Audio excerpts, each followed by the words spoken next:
شکر گزاری کرنے کی ضرورت ہے. کیوں؟ کیونکہ اس کے بغیر ہم نامکمل ہیں، اس کے بغیر ہم کچھ نہیں کر سکتے. لیکن اگر ہم اس بات کو اپنے ذہن میں آج بٹھا لیں، اپنے ساتھ لے جائیں کہ خداوند یسوع المسیح کا ہماری زندگی میں ہونا بہت ضروری ہے، اور اس کے ساتھ ساتھ اگر ہم اس بات کو اپنی زندگی میں رکھیں کہ ہم اپنی زندگی میں شکر گزاری کرتے چلے جائیں، تو خدا جو ہے ہماری زندگیوں میں وہ بڑے بڑے کام کرے گا جو کہ کبھی ہم سوچ بھی نہیں سکتے ہیں، جو ہمیں ناممکن دکھائی دیتے ہیں. بنی اسرائیل کو ملک مصر سے نکال کے لے آنا یہ ممکن تھا؟ کسی انسان کے ہاتھ میں تھا یہ؟ کوئی کر سکتا تھا؟ کوئی بھی نہیں کر سکتا تھا. لیکن ہمارے خدا نے وسائل پیدا کر کے، ہمارے خدا نے لوگ کھڑے کر کے، ہمارے خدا نے جو ہے وہاں پر ایسی ایسی ہستیوں کو استعمال کر کے وہ بڑا کام کیا جو کہ کبھی کوئی انسان سوچ بھی نہیں سکتا. اور ایک اتنی بڑی قوم جو ہے وہ وہاں سے جو ہے رہا کروا لی، مصر کی غلامی سے آزاد کروا کے انہیں ہمیشہ کی زندگی کی طرف لے آیا. گو کہ وہ درجہ بدرجہ جگہ بجگہ جو ہے وہ بڑبڑاتے تھے، خدا کو برا بھلا بھی کہتے تھے، وہ موسیٰ کے بھی خلاف اٹھ کھڑے ہوتے تھے. لیکن خدا کی شفقت، اس کی بھلائی، اس کی محبت، اس کی یگانگت ان کے اوپر سے کم نہیں ہوئی، بلکہ اس کا پیار اپنی قوم کے لیے بڑھتا چلا گیا. اور پھر ان کے لیے کیا کیا؟ اس نے بہت سارے ایسے بڑے کام کیے جو کہ کبھی وہ سوچ بھی نہیں سکتے تھے. سامنے سمندر ہے، پیچھے فرعون ہے.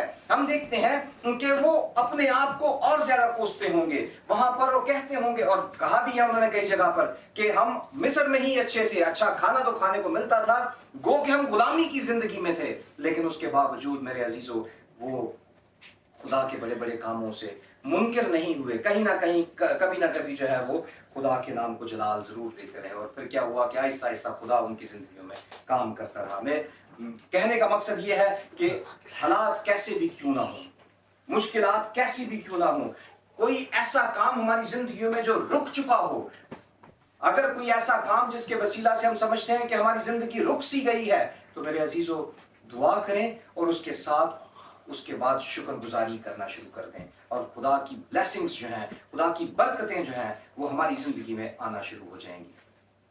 ہم دیکھتے ہیں کہ یہاں پر اکثر و بیشتر بہت ساری مشکلات کا سامنا کرنا پڑتا ہے. کبھی گھر نہیں مل رہا، کبھی اور بہت ساری مشکل مسائل ہیں، لیکن خدا اپنی بھلائی ہماری زندگیوں میں پیدا کر کے ایسے ایسے لوگ، ایسے ایسے وسائل پیدا کر کے ہم تک وہ ساری باتیں ہماری زندگیوں میں پوری کرتا ہے جو کہ ہم کبھی سوچ بھی نہیں سکتے. اکثر و بیشتر ہم چونکہ اپنے ملک میں نہیں ہیں تو بہت سارے امیگریشن پرابلم سے ہم ہو کر گزرتے ہیں، بہت ساری ایسی پرابلم سے گزرتے ہیں جہاں سے ادھر ادھر سے بہت ساری باتیں سننے کو ملتی ہیں کہ آنے والے دنوں میں یہ ہو رہا ہے، یہ تبدیلیاں آ رہی ہیں. لیکن اگر ہم خدا کے ساتھ سنجیدگی کے ساتھ کھڑے ہو کر اس کے ہر بڑے کام کا شکر گزاری کرتے رہیں گے تو کوئی بھی کام ایسا نہیں ہے جو ہماری زندگی میں پورا نہ ہو، کوئی بھی کام ایسا نہیں ہے جو ہماری زندگی میں پورا نہ ہو. اور اگر ہم جو ہے پورے دل اور پوری جان کے ساتھ خداوند یسوع مسیح کے نام کو جلال دیتے ہوئے جو ہے اس کے حضور میں شکر گزاری کرتے رہیں گے، تو کیا ہوگا کہ ہر رکا ہوا کام، ہر مشکل پریشانی، ہر طرح سے پرابلمز، چاہے وہ کوئی بھی کیوں نہ ہو، وہ ہماری زندگی سے اٹھا لیے جائیں گے. اور خداوند کی شفقت، اس کی بھلائی، اس کا پیار جو ہے ہماری زندگی میں جو ہے وہ اجاگر ہوگا، وہ ہماری زندگی سے نظر آنا شروع ہو جائے گا. اور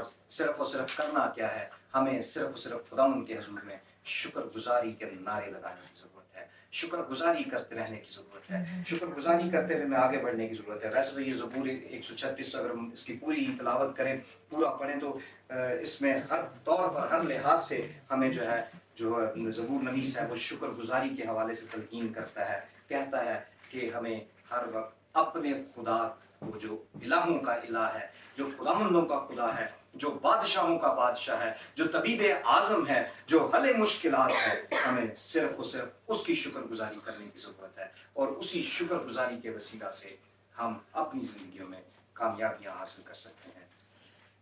اور اگر ہمیں اپنی زندگی میں کامیاب ہونا ہے تو اپنے آپ کو مکمل طور پر خداوند یسوع مسیح کے تابع کرے، تاکہ ہم خداوند یسوع مسیح کے نام کو جلال سے آگے بڑھتے چلے جائیں.